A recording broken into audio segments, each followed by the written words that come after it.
श्री राधे राधे। भक्तों, जो वास्तविक महान सिद्ध भागवत भक्त संत होते हैं उनकी रहनी सहनी अद्भुत होती है। वो किसी के द्वारा सताए जाने पर भी बुरा नहीं मानते, कोई उनकी बुराई करे तब भी बुरा नहीं मानते, उसके गुण को देखते रहते हैं और प्रसन्न होते रहते हैं। मैंने आपको सुनाया था,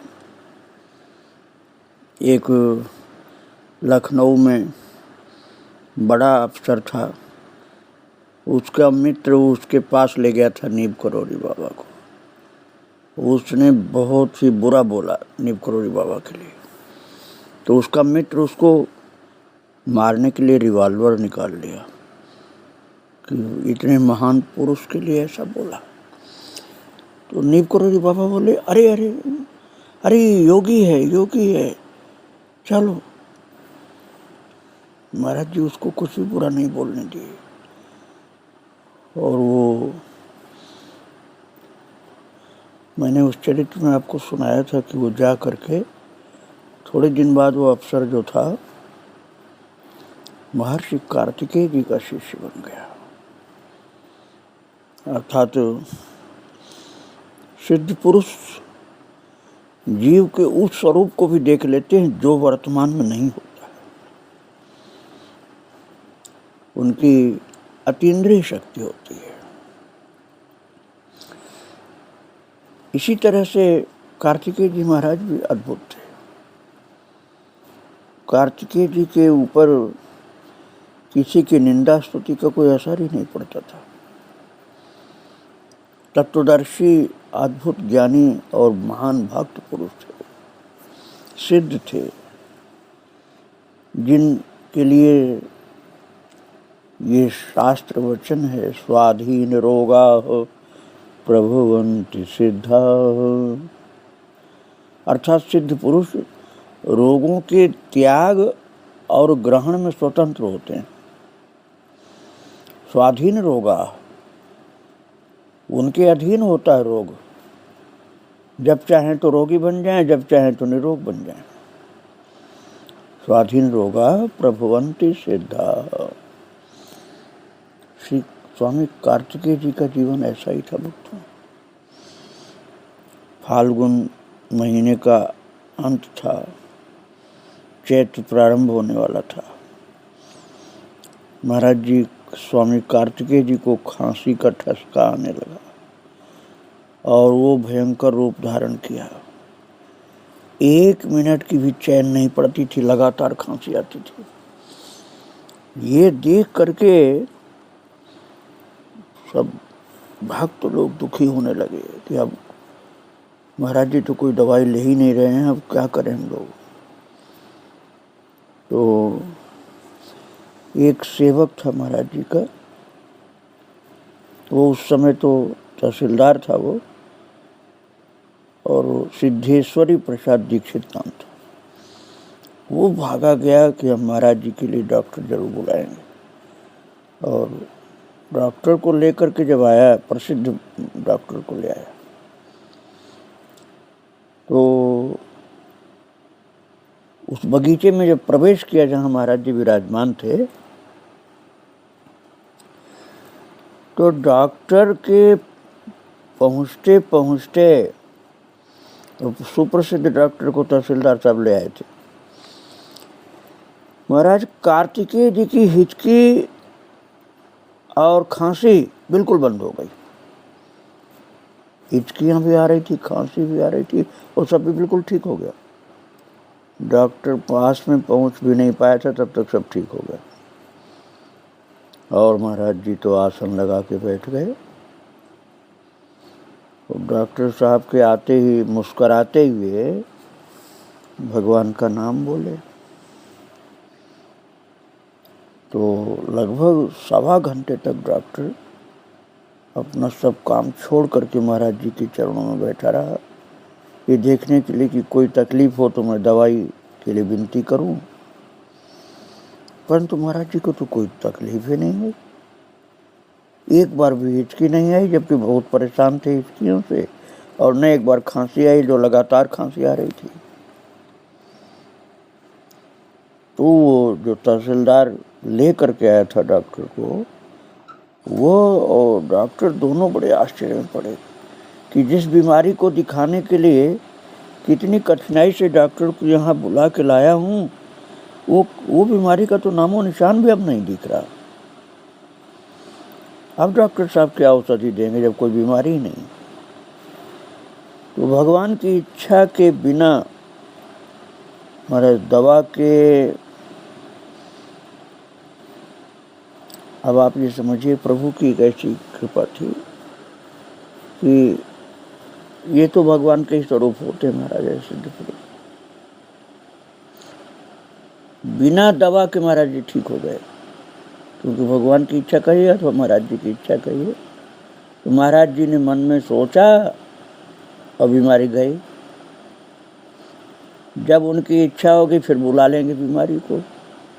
अब जब उन्होंने सोचा तो बीमारी चली गई।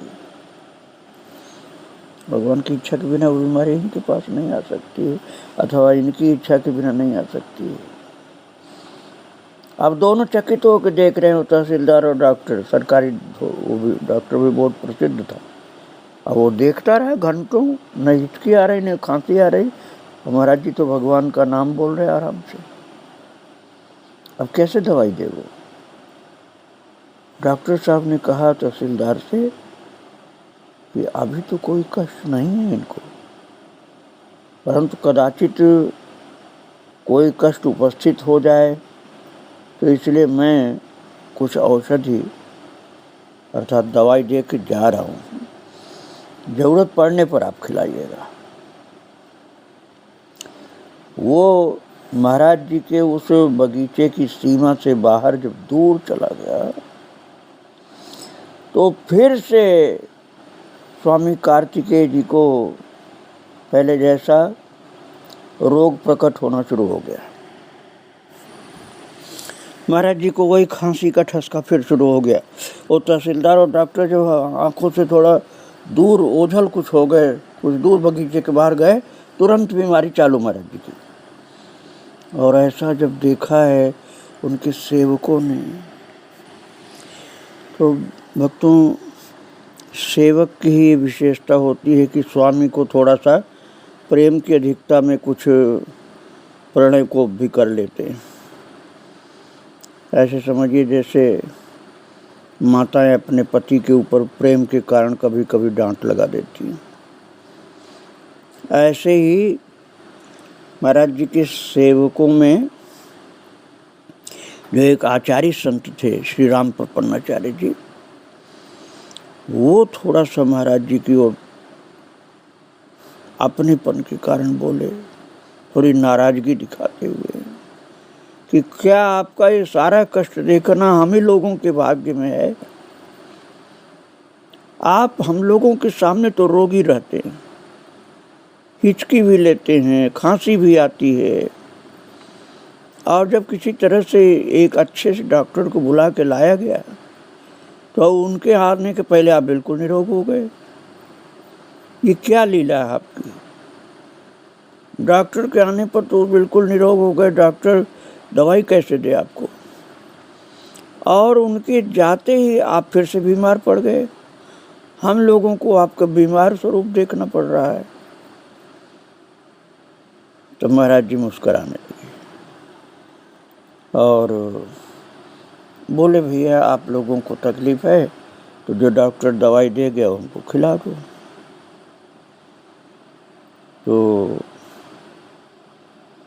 तो इन लोगों का मन रखने के लिए महाराज जी ने दवाई खा ली। और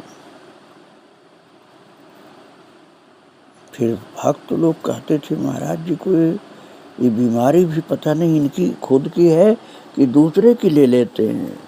वैसे तो बिल्कुल स्वस्थ हो जाते हैं, जब अकेले में रहते हैं तब बीमार हो जाते हैं। जहाँ कोई आया, डॉक्टर आवे चाहे दूसरा कोई मिलने आवे, बीमारियां भग जाती हैं इनकी।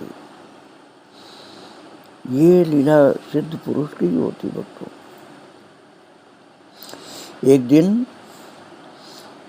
एक और कौतुक एक सेठ ने देखा था। समस्तीपुर के एक भक्त सेठ ने आकर के राम प्रपन्नाचार्य जी महाराज, जो महाराज जी की सेवा में रहते थे, उनसे पूछा कि भंडार में कौन कौन से सामान की कमी है, आप हमें नोट करा दें। ये सुनकर के आचार्य जी महाराज हाथ पकड़ करके सेठ जी को भंडार घर में ले गए। सेठ जी ने वहाँ सब सामान हाथ से छूकर तथा आंखों से देखकर आश्चर्यचकित होते हुए कहा, कल तो यहाँ मुझे बहुत सी वस्तुओं का अभाव दिखाई पड़ा था, बहुत कम सामान था, लगता था कुछ भी नहीं है, सब खाली खाली, परंतु आज किसी भी वस्तु का अभाव नहीं दिख रहा, सब सामान भरपूर है। यहाँ कहाँ से आया सब? तो महाराज ये सुन करके जो राम प्रपन्नाचार्य जी महाराज, आचार्य जी कहे जाते थे, कोई महाराज जी तो राम कृपाल जी कहते थे,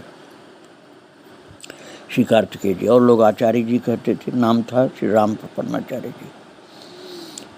तो जब उस सेठ ने कहा कि कल तो कुछ भी नहीं था भंडार में, आज सारा भंडार भरा पड़ा है, हम सामान नोट करना चाहते थे कि क्या क्या नहीं है ले आना, यहाँ तो सब कुछ भरा हुआ है, तो क्या नोट करें और क्या ले आएं।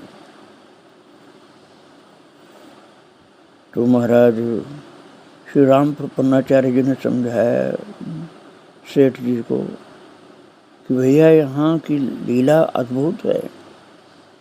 जब कोई सोचता है कि हम कुछ सेवा करें तो उसके अंदर थोड़ा सा भी अहंकार होता है, तो यहाँ कुछ सेवा का मौका ही नहीं मिलता है।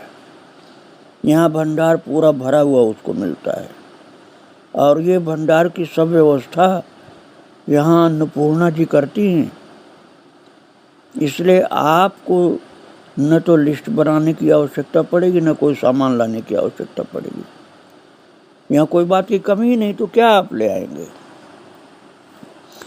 सेठ जी सुन करके श्रद्धापूर्ण हृदय से स्वामी कार्तिकेय जी को प्रणाम किए, सिर रख करके बोले, महाराज जी बिना आपकी इच्छा के कोई क्या ला सकता है, यहाँ तो कोई चीज़ की कमी है ही नहीं, तो मैं क्या लाऊं।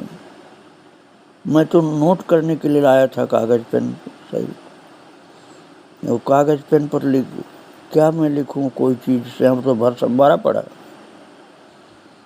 और फिर वो महाराज जी की महिमा को समझकर सेठ प्रणाम करके वापस चला गया। भक्तों,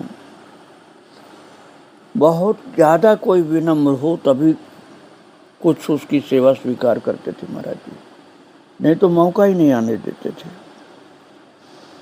मैंने बताया था एक भक्त जी सुकृत जी थे, तो उनके साथ एक साथी मित्र सुखदेव जी दरभंगा से कभी कभी आया करते थे, और समस्तीपुर में उन्हें लोग प्राय भक्तराज कहा करते थे। उन्हें देखते ही सब प्रसन्न हो जाते थे, इतने अच्छे थे वो। और सुखदेव जी बड़े सरल हृदय भावुक प्रेमी भक्त थे। तो स्वामी कार्तिकेय जी के दर्शन के लिए अति उत्कंठित होकर आते थे, और दर्शन के उपरांत जब वो वापस दरभंगा जाने लगते तो माँ की गोद से छीने हुए बच्चे के समान अधीर होकर के रोने लगते। और जैसे मैया के लिए बच्चा रोने लग जाए ना, कोई बच्चे को छीन के ले जाना चाहे तो माँ के लिए बच्चा रोने लग जाता है, ऐसे ही महाराज जी के लिए रोने लग जाते थे। बहुत समझाने बुझाने पर तब कहीं वो वापस ड्यूटी पर जाते थे। ऐसा उनका अद्भुत प्रेम था भक्तों, प्रेम के स्वरूप थे वो। और ऐसे प्रेमियों को ही सिद्ध पुरुष मिलते हैं, दर्शन के लिए भी सेवा करने के लिए भी। भक्तों, श्री स्वामी महर्षि कार्तिकेय जी कोई भी सांसारिक दिखावा नहीं करते थे, बहुत दूर रहते थे, सहज सरल थे। किसी को उपदेश करना हो तो जब इच्छा होती थी तभी उपदेश शुरू हो जाता था, और नहीं करना है तो कोई कितना ही चाहे चुप रहते थे, बोलते ही नहीं थे। एक दिन लगभग 4 बजे दिन में जो कुछ बहुत श्रद्धावान सत्संगी भाई बैठे हुए थे, उन लोगों को सत्संग का लाभ प्रदान कराने के लिए महाराज जी आसन पर बैठकर हाथ में गेंदे के फूल को घुमाते हुए, गेंदा का फूल महाराज जी के हाथ में था, उसको घुमाते हुए महाराज जी उपदेश देने लगे और कहने लगे, भाइयों, मानो किसी के हाथ में कोई फूल हो और वो उसका नाम न जानता हो। स्वयं हाथ में गेंदा का फूल घुमा रहे थे और कितनी मार्मिक बात बता रहे थे महाराज जी। कहते किसी के हाथ में कोई फूल हो और वो उसका नाम न जानता हो। जब किसी ने उस नाम के फूल की विशेष महिमा गाई तो वो उसको पाने के लिए स्वाभाविक बेचैन हो सकता है कि ऐसा फूल है तो मुझे भी मिलना चाहिए। और उसकी उस अवस्था को देखकर यदि कोई उसका विश्वास पात्र सज्जन या मित्र उसी समय उससे कह दे कि आपके हाथ में तो फूल है जिसको पाने के लिए आप व्याकुल हो रहे हैं, फिर क्यों उसकी प्राप्ति के लिए इतना परेशान हो रहे हैं, क्योंकि हाथ में तो है आपके फूल हो। तब वो व्यक्ति अपने मित्र या सज्जन पर पूर्ण आस्था रखने के लिए जो उसके मन में भाव है प्रसन्न हो जाता है, लेकिन अपने को धिक्कारता है कि मैं कैसा मूर्ख हूं जो हाथ में रखे हुए इतनी महिमा संपन्न पुष्प को न पहचान कर उसकी प्राप्ति के लिए बेचैन हो रहा हूं। और ये भला सज्जन व्यक्ति मुझे बता रहा है और मैं अपना फूल न देख करके उसको पाने के लिए परेशान हूं, जबकि मेरे हाथ में ही फूल है।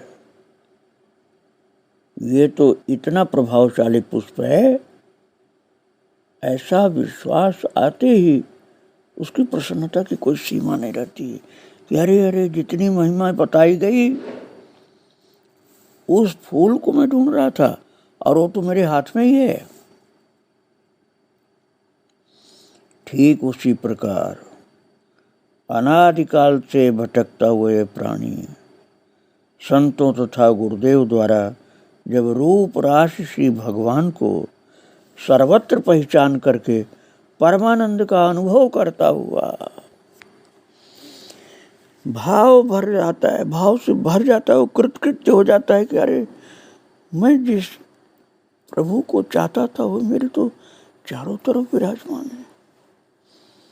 तब वो भगवान के अतिरिक्त फिर उसे संसार में किसी वस्तु व्यक्ति पर कहाँ ध्यान जाएगा। तब तो यही कहना पड़ता ना, जित देखूं तित श्याममयी है। जहाँ भी निगाह जाती है मेरे प्रभु श्याम सुंदर विराजमान है, आनंद विभोर रहता है वो, कोई अशांति नहीं, कोई क्लेश नहीं।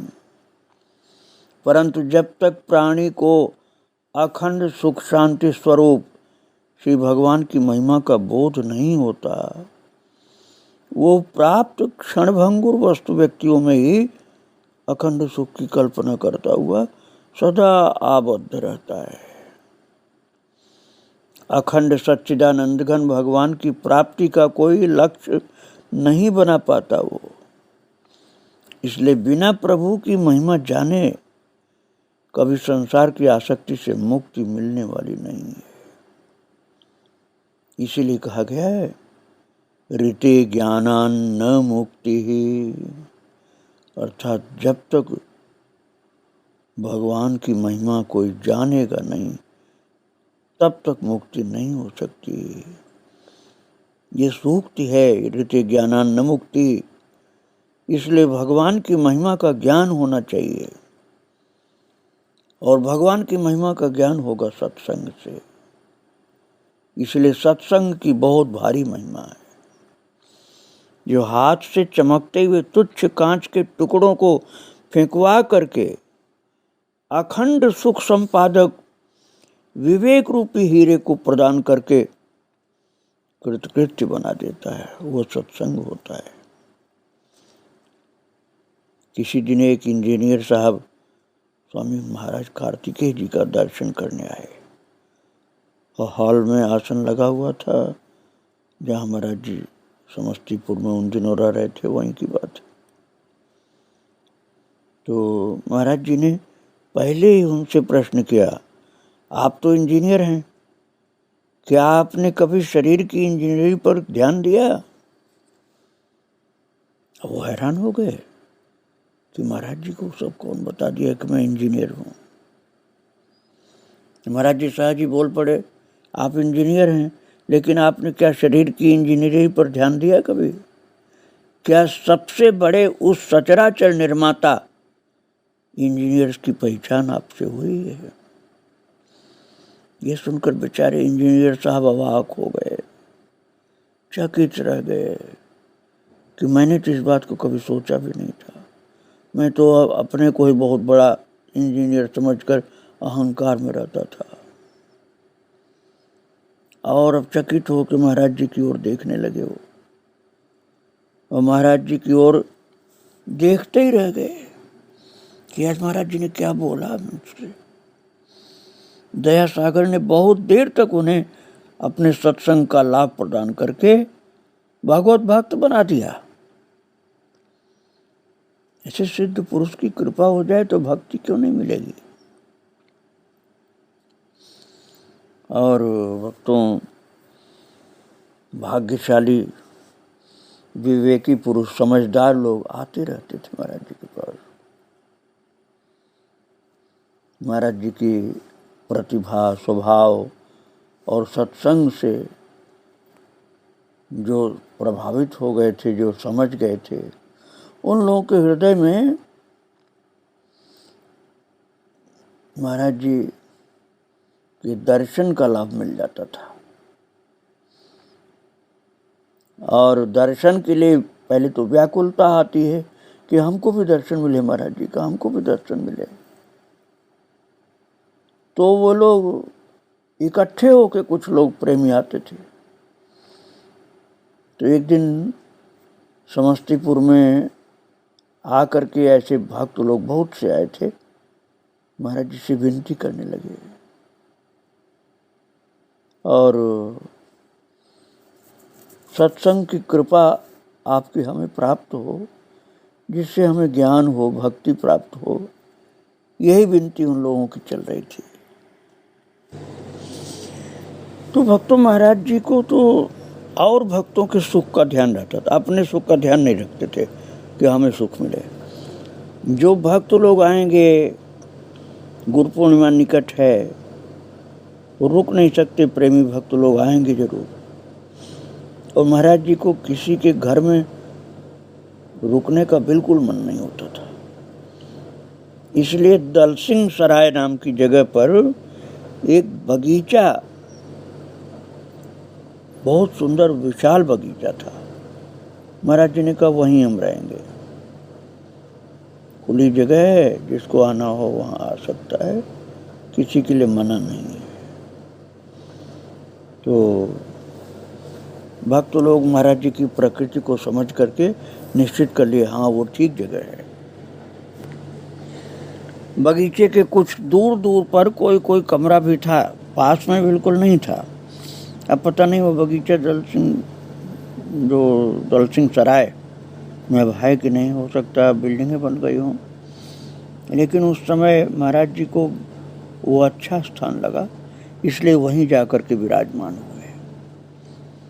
और जो मैंने सुखदेव जी की बात सुनाई थी, जो महाराज जी के लिए बच्चे की तरह से रोने लग जाते थे, वो इतने भाव वाले थे कि 4-5 जोड़ी खड़ाऊ महाराज जी के लिए ले आए और चरणों में जो भी धारण कराते, महाराज लीला ऐसी महाराज जी की कि वो बड़ा पड़ जाता था, साइज से बड़ा होता था।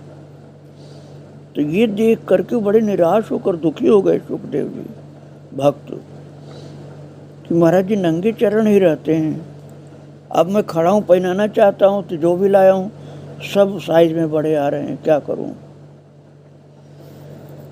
तो उनका भावपूर्ण व्याकुलता उनकी देख करके फिर महाराज जी ने एक खड़ाऊ स्वीकार कर लिया। बोले ये ठीक है, रो नहीं तुम, ये पहन लेता हूँ मैं।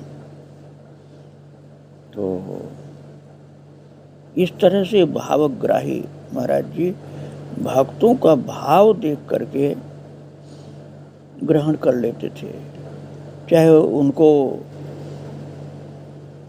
त्याग तपस्या के कारण उसकी जरूरत नहीं हो, तब भी अतिशय प्रेमी भक्तों का भाव देख करके ग्रहण कर लेते थे। तो महाराज जी विराजमान हैं समस्तीपुर से कुछ दूर पर, जो दलसिंह सराय नाम की जगह निश्चित की गई है, और वहाँ पर भक्तों का महाराज समागम शुरू हो गया है। कार्तिकेय जी के दर्शन के लिए बड़े भाव भरे हुए सब लोग चले आ रहे हैं। भक्तों की जो भीड़ है, श्रद्धा से भरी हुई भीड़ है, उसकी चर्चा मैं आपको आगे सुनाऊंगा। आज महाराज जी को प्रणाम करके यहीं विराम दे रहा हूँ। श्री राधे राधे, जय श्री राधे राधे।